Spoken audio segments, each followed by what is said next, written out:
തിരഞ്ഞെടുപ്പിന് ഇനി വിരളിൽ എണ്ണാവുന്ന ദിവസങ്ങളേ ഉള്ളൂ. അതായത് ഇനി എങ്ങനെ നോക്കിയിരുന്നാലും 7 ദിവസമേ ഉള്ളൂ ജനങ്ങളുടെ അഭിപ്രായങ്ങൾ അറിയാനും പുതിയ നേതാക്കന്മാർ നമ്മുടെ ഭരണത്തിൽ വരുവാനും ഒക്കെ ഉള്ളതിന് ഇനി ഏതാനും ദിവസങ്ങൾ മാത്രമേ ബാക്കിയുള്ളൂ. അപ്പോൾ തന്നെ നമുക്ക് മനസ്സിലാക്കാം അവരുടെ പ്രചരണത്തിനുള്ള ചൂടും വാശിയും വീറുമൊക്കെ അതും വർദ്ധിച്ചുകൊണ്ടിരിക്കുകയാണ്. അപ്പോൾ ജനങ്ങൾക്ക് അവരുടെ അഭിപ്രായം പറയുവാനും അല്ലെങ്കിൽ ജനങ്ങൾക്ക് അവരുടെ നേതാക്കന്മാരെ നേരിട്ട് കണ്ട് അവരുടെ കാര്യങ്ങൾ സംസാരിക്കാനുമുള്ള ഒരു അവസരം കൂടിയാണ് ഇത്. അപ്പോൾ ഇന്നത്തെ നമ്മൾ അതായത് ജനങ്ങൾക്കൊപ്പം നേതാക്കൾക്കൊപ്പം എന്ന ഈ ഒരു ഇതിൽ ഒരു എന്ത് പറയാനായിട്ട് ഈ ഒരു പ്രോഗ്രാം അത് ജനങ്ങൾക്ക് കൂടുതൽ നേതാക്കന്മാരെ മനസ്സിലാക്കാനും നേതാക്കന്മാർക്ക് ജനങ്ങളിൽ അവരുടെ അഭിപ്രായങ്ങളും അവരുടെ വിശ്വാസങ്ങളും ചോദിച്ച് മനസ്സിലാക്കാനും ഒക്കെ ഉള്ള ഒരു അവസരം കൂടിയാണിത്. അപ്പോൾ ഇന്ന് നമ്മൾ കണ്ടുമുട്ടുന്നത് കുന്നുകുഴി വാർഡിലെ LDF സ്ഥാനാർത്ഥി IP ബിനുവിനെയാണ്.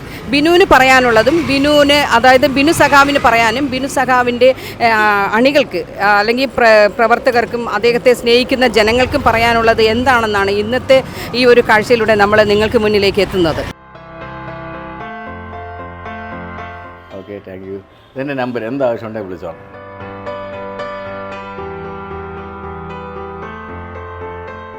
എങ്ങനെയാണ് അമ്മയുടെ വോട്ട് ആർക്കാണെന്നുള്ളതാണ്? വോട്ട് നിങ്ങൾക്ക് തന്നെ, കമ്മ്യൂണിസ്റ്റുകാർക്ക് തന്നെ തന്നെയാണ്.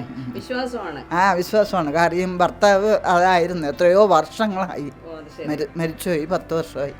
ഇതിൽ തന്നെ ഞങ്ങൾ ഇതുവരെ ഇപ്പോഴും അങ്ങനെയൊന്നുമില്ല, ഉറച്ച് സ്ഥാനാർത്ഥിയാണ് ഞങ്ങൾ കുടുംബമേ. അങ്ങനെ ഇപ്പം ഈ പ്രദേശം പുതിയതായിട്ട് കയറിയല്ലേ, കുന്നൂരിലോട്ട് കയറി. അപ്പം ഇവിടെ ഇപ്പം 4ാമത്തെ റൗണ്ടാണ്. അപ്പോൾ പഠിച്ചു വരണേ ഉള്ളൂ എല്ലാവരും. ഇപ്പോൾ വന്നേക്കുന്നല്ലേ നമ്മുടെ IP സഖാവ് അല്ലേ? അപ്പോൾ എങ്ങനെയാണ് വോട്ടും കാര്യങ്ങളൊക്കെ? ജയിക്കും എന്നുള്ള ഉറപ്പാണ്.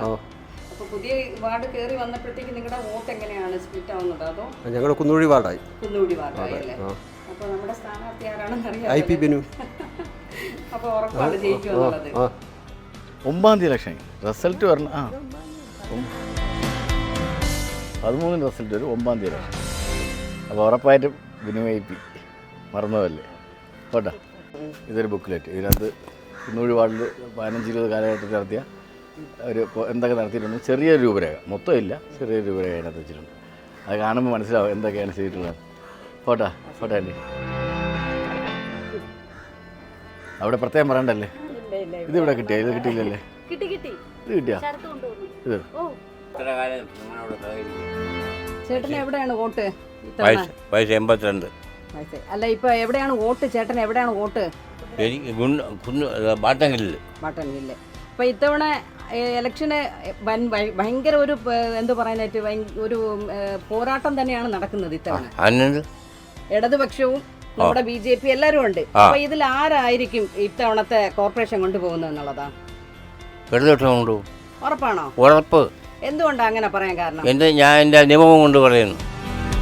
82 വയസ്സായി, 57 മുതൽ കമ്മ്യൂണിസ്റ്റുകാരനാണ്.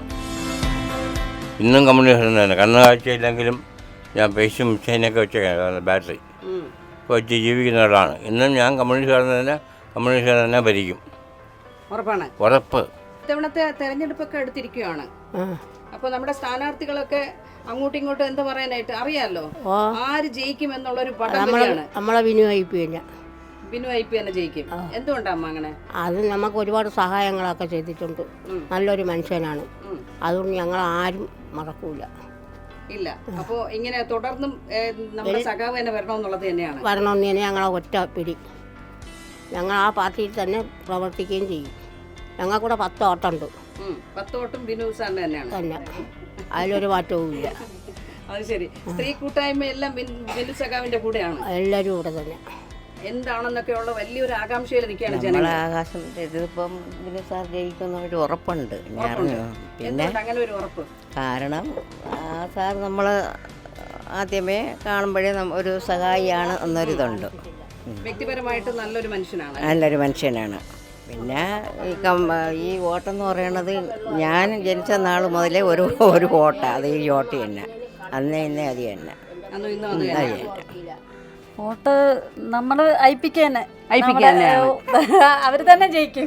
ആണോ? അല്ല, എല്ലാ സ്ത്രീകളും IP സഖാവിന്റെ കൂടെയാണ്. എന്താ കാരണം എന്നുള്ളതാണ്. കാരണം എന്ന് പറഞ്ഞാൽ നമ്മളൊപ്പം നിൽക്കുന്ന ഒരു വ്യക്തിയാണ്, അതുകൊണ്ട് നമ്മൾ അതിനെ നിൽക്കണം.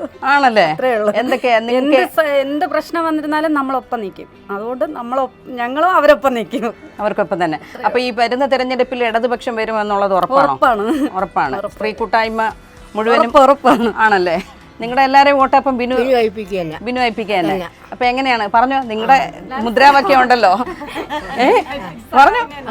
ഞങ്ങളുടെ സഖാവിനെയല്ല, സഖാവിന്റെ തന്നെ. സഖാവിന് ഒരു ലാൽ സലാം പറഞ്ഞേ. ലാൽ സലാം.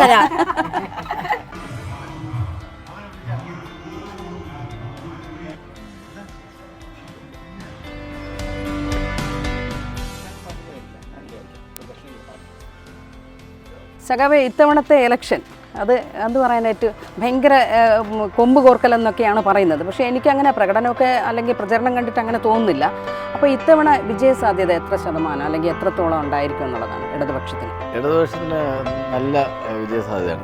ഉണ്ട്. അതെ, 100% എന്ന് വേണമെങ്കിൽ 100%. പറയാം. അതെ, ജനങ്ങളുടെ പ്രതികരണം അത്തരത്തിലാണ്. അപ്പോൾ ആ പ്രതികരണമാണല്ലോ നമുക്ക് വിജയ ശതമാനത്തെക്കുറിച്ച് നമുക്ക് പറയാൻ പറ്റുന്നത്. അതെ, തീർച്ചയായിട്ടും. ഉറപ്പായിട്ട് അത്തരത്തിലുള്ള പ്രതികരണമാണ് ജനങ്ങളുടെ ഭാഗത്ത് നിന്ന് ഉണ്ടാവുന്നത്. അതുകൊണ്ട് ഉറപ്പാണ് വിജയം. ഈ ഇടതുപക്ഷത്തിന് എതിരാളി അല്ലെങ്കിൽ നമുക്ക് പറയുമല്ലോ, ഒരാൾ ഒരു യുദ്ധത്തിനാണെങ്കിലും എന്തിനാണെങ്കിലും നിൽക്കുമ്പോൾ നമുക്ക് ചേർന്ന ഒരു എതിരാളി ഉണ്ടെന്നെങ്കിലേ നമുക്ക് ആ യുദ്ധം കുറച്ചും കൂടെ ഒരു താല്പര്യം തോന്നുള്ളൂ. അപ്പോൾ അങ്ങനെ ഒരു എതിരാളിയായിട്ട് കാണുന്നതിൽ ഇത് BJP ആണോ അതോ UDF ആണോ എന്നുള്ളതാണ്. അല്ല, എതിരാളികളെ എല്ലാം എതിരാളികളെ തന്നെ കാണണം. അതിൽ എതിർഭാഗത്ത് നിൽക്കുന്ന എല്ലാ എതിരാളികൾ തന്നെയാണ്. വലിപ്പവും ചെറുപ്പവും നോക്കേണ്ടതില്ല. നമ്മളത് എന്താണ് ഫൈറ്റ് ചെയ്യുന്നത് തന്നെയാണ്. അപ്പോൾ അതിൽ 100% വിജയം കണ്ടെത്തും എന്നുള്ളത് തന്നെയാണ്. അതുപോലെ തന്നെ നമ്മളെ കോവിഡ് കാലത്തെ പ്രവർത്തനങ്ങൾ, സഖാവിൻ്റെ പ്രവർത്തനങ്ങൾ എല്ലാവരും കണ്ടതാണ്, എല്ലാവർക്കും അറിയാം, എല്ലാവരും അത് മനസ്സിലാക്കുന്നുണ്ട്. അത് നമുക്ക് വോട്ടായിട്ട് കിട്ടുമെന്ന് തോന്നുന്നുണ്ടോ? ഉറപ്പായിട്ട്. അവരുടെ കോവിഡ് സമയത്താണ് അറിയാമല്ലോ, കോവിഡ് സമയത്ത് ലോക്ക്ഡൗണായ വീടുകളിൽ നിന്നും വെളിയിലേക്ക് ആൾക്ക് ഇറങ്ങാൻ പറ്റാതിരിക്കും പോലും. അതെ, സർക്കാർ പിണറായി സർക്കാരിൻ്റെ ആ ഇച്ഛാശക്തി അറിയാമല്ലോ. തീർച്ചയായിട്ടും. ഉറപ്പായിട്ടും ഓരോ ദിവസവും വൈകുന്നേരം നമ്മളെന്താ CM-ൻ്റെ ഇത് നമ്മൾ കണ്ടുകൊണ്ടിരിക്കുകയായിരുന്നു. ഏതാണ് വാർത്താ സമ്മേളനം. അതിലൂടെ നിർദ്ദേശം തരുന്നു ഓരോ കാര്യങ്ങൾ. അപ്പോൾ അതനുസരിച്ചാണ് നമ്മൾ ഓരോ കാര്യങ്ങളും വളരെ കൃത്യമായിട്ട് ചെയ്തുകൊണ്ടിരുന്നത്. അതിനകത്ത് ലോക്ക്ഡൗണായി വീട്ടിലിരിക്കുന്ന ആളുകൾക്ക് ഭക്ഷണം സാധാരണക്കാർ ഉള്ള ആളുകൾക്ക് ഭക്ഷണം എത്തിക്കുക, ക്വാറന്റൈനിൽ ഇരിക്കുന്ന ആളുകൾക്ക് അതിന് വേണ്ടിയുള്ള മറ്റ് സൗകര്യങ്ങൾ ചെയ്യുക, എല്ലാ കാര്യങ്ങളും സർക്കാർ പറയുന്ന പിണറായി സർക്കാർ പറഞ്ഞ അനുസരിച്ച് അന്ന് നടപ്പിലാക്കി. അതാണല്ലോ തിരിച്ച് കോവിഡ് കാലവും പ്രളയകാലത്തും ഇച്ഛാശക്തിയോട് മുന്നോട്ട് പോകേണ്ടതാണല്ലോ നമുക്ക് ഭരണം വന്നു. അപ്പോൾ അതേ കണക്കുള്ള കാര്യങ്ങൾ തന്നെയാണ് സർക്കാർ നടപ്പിലാക്കുന്നത്, LDF സർക്കാർ നടക്കുന്നത്. പിന്നെ ചില മാധ്യമം നുണ പറയുന്നു. ആ നുണയൊന്നും ജനങ്ങൾ മോഹലേക്ക് ഞാൻ ഇപ്പം തന്നെ എല്ലാ വീടുകളിലും കയറി 4ാമത്തെ റൗണ്ടാണ്. ജനങ്ങൾ അങ്ങനത്തെ ഒരു ചില ആളുകളുണ്ട് LDF ഒരു വികാരം ആൾക്ക് ഇല്ല. ആളുകൾക്ക് മനസ്സിലായി എന്താ ജനങ്ങൾക്ക് വികസനം വരണം, ജനങ്ങളുടെ കാര്യം സാധാരണക്കാർക്ക് ഈ സർക്കാരിൻ്റെ ആനുകൂല്യങ്ങൾ കിട്ടി തുടങ്ങിയത് ഈ 9 വർഷക്കാലത്തിനകത്താണ്. അപ്പോൾ അതുകൊണ്ട് തന്നെ ജനങ്ങൾ കൃത്യമായി മനസ്സിലാക്കുന്നുണ്ട് എന്നുള്ളതാണ് എനിക്ക് മനസ്സിലാക്കാൻ വേണ്ടി സാധിച്ചിട്ടുള്ളത്. ഇപ്പോൾ നമ്മുടെ അതായത് ഇടതുപക്ഷത്തിന് നേരെ അവർ വിരൽ ചൂണ്ടുന്നത് ഒരുപാട് കാര്യങ്ങളുണ്ട്. അതൊക്കെ ജനങ്ങൾ പറയുന്നത് പോലെ ചിലത് വിശ്വസിക്കുക അല്ലെങ്കിൽ ചിലത് വിശ്വസിക്കുന്നില്ല എന്നുള്ളതാണ്. പക്ഷേ ഇപ്പോൾ ഈ കഴിഞ്ഞ ദിവസം വന്ന ഒരു ED നടപടി അത് നമ്മുടെ ഭരണത്തിനെ എങ്ങനെയെങ്കിലും ബാധിക്കുമെന്നില്ല. അത് നമ്മുടെ ED വരും എന്നുള്ള എല്ലാവർക്കും അറിയാമല്ലോ. ഇലക്ഷൻ അടുപ്പിച്ച് വരുമ്പോൾ 51 വെട്ടും ED വരും എന്നുള്ള എല്ലാ കേരള ജനങ്ങൾക്ക് മൊത്തം അറിയാം.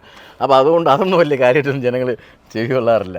ഇപ്പം കുറേ നേരം നിങ്ങൾ തീർച്ചയായിട്ടും നടക്കില്ല. നെഗറ്റീവാണ് നെഗറ്റീവ് നമുക്ക് അറിയാൻ പറ്റുമല്ലോ. അതെ, അതുകൊണ്ടാണ് നമ്മൾ ചോദിക്കുന്നത്. കാരണം ഭരണം ഉറപ്പാക്കി കഴിഞ്ഞു എന്ന് തന്നെ പറയാം ഒരു പരിധിവരെ ഇടതുപക്ഷം. അപ്പോൾ നമ്മളെ എന്നാലും ജനങ്ങളിലേക്ക് കുറച്ചും കൂടെ നമുക്ക് കാര്യങ്ങൾ എത്തിക്കാനുണ്ട്.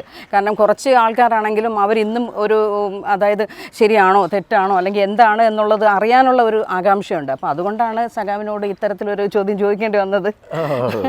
അതുപോലെ കഴിഞ്ഞ തവണ നമ്മുടെ ഇലക്ഷനിൽ ഒരു അതായത് പ്രായത്തിൽ ചെറിയ ഒരു മേയറായിരുന്നു നമുക്കുണ്ടായിരുന്നത്. പക്ഷേ ഇപ്പോഴത്തെ ആ തെരഞ്ഞെടുപ്പിലൊന്നും മേയറിൻ്റെ ഭരണത്തെക്കുറിച്ചോ അല്ലെങ്കിൽ മേയറിനെക്കുറിച്ചോ ഒന്നും അല്ലെങ്കിൽ പറഞ്ഞ് കേൾക്കുന്നില്ല. അത് അല്ല, മേയറുടെ കുറിച്ചിട്ട് ആര്യ രാജേന്ദ്രൻ വളരെ പ്രായം കുറഞ്ഞ മേയറായിരുന്നെങ്കിലും പക്വത കാണിക്കുന്ന നല്ലൊരു ഇടപെടൽ തന്നെ നടത്തിയിട്ടുള്ളൂ. ആ ഒരു ഇതിൽ അവർ ഇടപെട്ട് മുന്നോട്ട് പോകുന്നത് നല്ല രീതിയിൽ തന്നെയാണ് മുന്നോട്ട് പോകുന്നത്.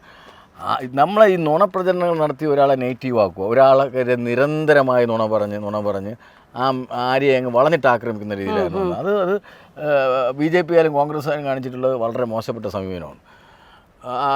എന്താ ഒരു കാരണം കൗൺസിൽ യോഗങ്ങൾ നല്ല പ്രവർത്തനം നടത്തി അറിയാമോ ലോകശ്രദ്ധ നേടിയില്ലേ തിരുവനന്തപുരം നഗരസഭ.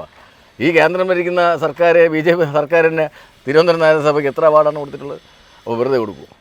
അപ്പോൾ അതിന് ഇച്ഛാശക്തിയോടുകൂടി മുന്നോട്ട് കൊണ്ടുപോയി ആരെയും കഴിഞ്ഞു. അല്ല, പ്രചരണത്തിലൊന്നും ആ ഒരു ഇത് എടുത്തു പറഞ്ഞു കേൾക്കുന്നില്ല. നമ്മുടെ സർക്കാരിൻ്റെ ഭരണം പറയുന്നുണ്ട്, അത് തീർച്ചയായിട്ടും ജനങ്ങൾക്ക് അറിയാനുള്ള കാര്യമാണ്. ആരുടെ നിങ്ങൾ ഫേസ്ബുക്ക് പേജ് നോക്കിയാണ് എല്ലാ ദിവസവും ഓരോ അത് മാധ്യമങ്ങൾ എടുത്തുകൊണ്ട് വരാതെ നമുക്ക് എന്ത് ചെയ്യാൻ പറ്റും? ആര് ഓരോ ദിവസവും കൃത്യമായിട്ട് കാര്യങ്ങൾ നഗരസഭയുടെ കാര്യങ്ങളെല്ലാം കൃത്യമായിട്ട് ആര് തൻ്റെ നവമാധ്യമങ്ങളുടെ ഫേസ്ബുക്കിലൂടെയും മറ്റു കാര്യങ്ങൾ പറയുന്നുണ്ട്. പക്ഷെ മാധ്യമങ്ങൾ അതിന് അങ്ങനെയല്ല. നമ്മുടെ ഇപ്പോഴത്തെ ഇപ്പോൾ ഈ നടക്കുന്ന തെരഞ്ഞെടുപ്പിൽ കഴിഞ്ഞ കോർപ്പറേഷൻ ഭരണത്തെക്കുറിച്ച് പറഞ്ഞ് ആരും കേൾക്കുന്നില്ല എന്നുള്ളതാണ് പറഞ്ഞത്. അല്ല, അങ്ങനെയല്ല. അങ്ങനെ വികസന പ്രവർത്തനങ്ങളെ കുറിച്ച് കൃത്യമായിട്ട് പറയുന്നുണ്ട്. അടുത്തായിട്ടുള്ള വികസന പ്രവർത്തനങ്ങൾ നിങ്ങൾ തന്നെ ഈ കുന്നൂഴി വാർഡ് തന്നെ തിരുവനന്തപുരത്ത് ശ്രദ്ധിക്കപ്പെടുന്ന ഒരു വാർഡാണ് കുന്നൂഴി വാർഡ്. ഹാർട്ട് ഓഫ് സിറ്റിയാണ്.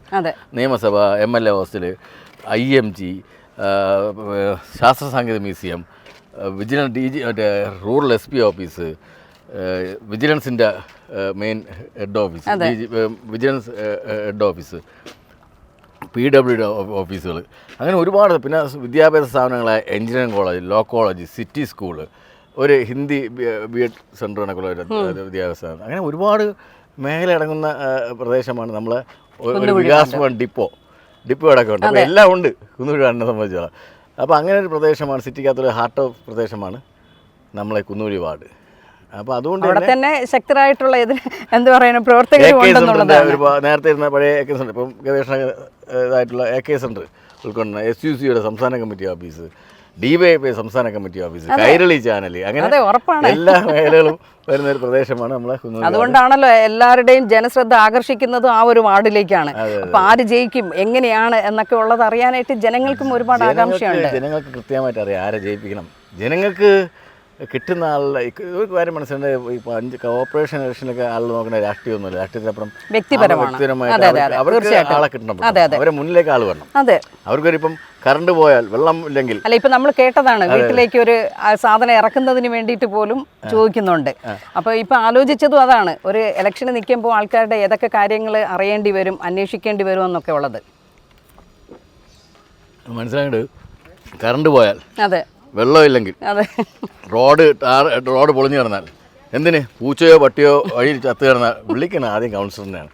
സീവേജ് പറഞ്ഞാൽ കൗൺസിലർ, MLA MP അല്ല വിളിക്കണം. അവർക്ക് ആവശ്യം കൗൺസിലറിനാണ്. അപ്പോൾ കൗൺസിലർ വിളിക്കുമ്പോൾ കൗൺസിലർ ഓടി വരണം, ആ കാര്യങ്ങൾ ചെയ്തു കൊടുക്കണം. അതാണല്ലോ അവർ തീർച്ചയായിട്ടും. കൗൺസിലർ എന്ന് വെച്ചാൽ എന്തിനാ എന്താ പറയുക, മെനക്കെട്ട ഒരു പണിയാണ് കൗൺസിലർ പണി. പക്ഷേ ജനങ്ങളിലോട്ട് കൂടുതൽ അടുത്ത് വരാൻ നല്ല ഇതുമാണ്, അടുത്ത് വരാൻ കൂടുതൽ ഇതുമായിട്ടുള്ളതാണ്. മസിൽ പിടിക്കാതെ കയറുന്ന ജനങ്ങൾ തോളിലേറ്റിക്കൊണ്ട് പോയിക്കോളും. മനസ്സിലായില്ലേ? അല്ല, ഈ തെരഞ്ഞെടുപ്പാണ് നമ്മുടെ അടുത്ത വരുന്ന തെരഞ്ഞെടുപ്പിന്റെ ഒരു എന്താ പറയാനായിട്ട് മാറ്റുകൂട്ടുന്നതെന്ന് പറയാം. കാരണം ഇതിലുള്ള ജയപരാജയങ്ങൾ ഒരിക്കലും അതിനായിട്ട് താരതമ്യം ചെയ്യുന്നതല്ല, എന്നാലും നമുക്ക് കുറച്ച്. പക്ഷേ BJP അവർ പറയുന്നത് കഴിഞ്ഞ തവണത്തെക്കാളും സീറ്റ് കൂടുതൽ പിടിക്കും എന്ന് പറയുന്നുണ്ട്. BJP സീറ്റ് കുറയും. പൊതുവേ ഉള്ളതിൽ BJPക്ക് ഇപ്രാവശ്യം സീറ്റ് പറഞ്ഞാൽ അതിനകത്ത് കിടന്ന ഒന്ന് ഈ നഗരസഭ നടത്തുന്ന ഏത് വികസന പ്രവർത്തനവും നടത്താതിരിക്കാൻ വേണ്ടി അലമ്പുകളും ഉണ്ടാകുക നഗരസഭയ്ക്കകത്ത്. 2 അനിൽ എന്ന് പറഞ്ഞ കൗൺസിലറുണ്ട്, അറിയാം. അതേ ഒരു ജനകീയനാണ്. അതെ, തീർച്ചയായിട്ടും. അനുശേഷന്റെ മരണം ഭയങ്കര ഒരു എനിക്ക് നല്ലോണം അറിയാം. ഞാൻ കൗൺസിലർ അദ്ദേഹം ഉണ്ടായിരുന്നു. ആശയപരമായ അഭിപ്രായ വ്യത്യാസങ്ങളൊക്കെ ഉണ്ട്. പക്ഷേ ചില കാര്യങ്ങൾ ഇപ്പോൾ വ്യക്തിപരമായിട്ട് ജനറൽ ഹോസ്പിറ്റലൊക്കെ ഒരു ആവശ്യം വന്നാൽ പെട്ടെന്ന് നമ്മൾ വിളിക്കുക. നമ്മൾ ആശുപത്രി കേസിനകത്ത് നമ്മൾ രാഷ്ട്രീയം നോക്കാൻ പാടില്ല. നമ്മൾ അതിനകത്ത് ഒരാളുടെ ജീവനാണ്. അപ്പോൾ അതിന് നമ്മൾ രാഷ്ട്രീയം നോക്കേണ്ടതായിരുന്നു. അപ്പോൾ അങ്ങനെ ആവശ്യത്തിന് വേണ്ടി വിളിക്കാറുണ്ട്. പക്ഷേ അനിലിൻ്റെ മരണം BJPക്ക് നിസ്സാരമായി നിങ്ങൾ കാണുന്നില്ല. അത് ഇപ്പോൾ നമുക്ക് അവിടെ കാണുന്നുണ്ട്. ഇത്തവണത്തെ ഇലക്ഷൻ അത് ബാധിക്കും. അവരുടെ വാർഡുകളെല്ലാം ഇപ്രാവശ്യം നഷ്ടപ്പെടും, അതിന് യാതൊരു സംശയമില്ല. നിങ്ങൾ വിചാരിക്കണമൊക്കെയല്ല ഇപ്പോഴത്തെ ഇത്, അത് വഴിയെ കാണാം. തീർച്ചയായിട്ടും കാണാനെന്നല്ല, നമ്മളിപ്പോൾ കണ്ടതിൽ നിന്ന് മനസ്സിലാക്കിയതും അത് തന്നെയാണ്. IP വിനു എന്ന് പറയുന്നത് ജനഹൃദയങ്ങളിൽ കയറിയിരിക്കുകയാണ്, അത് ഉറപ്പിച്ചിരിക്കുകയാണ്. ഒപ്പം നിന്ന് അവർ ഹൃദയത്തിൽ കയറ്റിക്കൊണ്ടു. അത്രേ ഉള്ളൂ. എന്തായാലും വരട്ടെ, തെരഞ്ഞെടുപ്പിൽ ഒരു നല്ല വിജയം തന്നെ ഉണ്ടാവട്ടെ എന്ന് ഞാനും ആശംസിക്കുന്നു. Okay, thank you.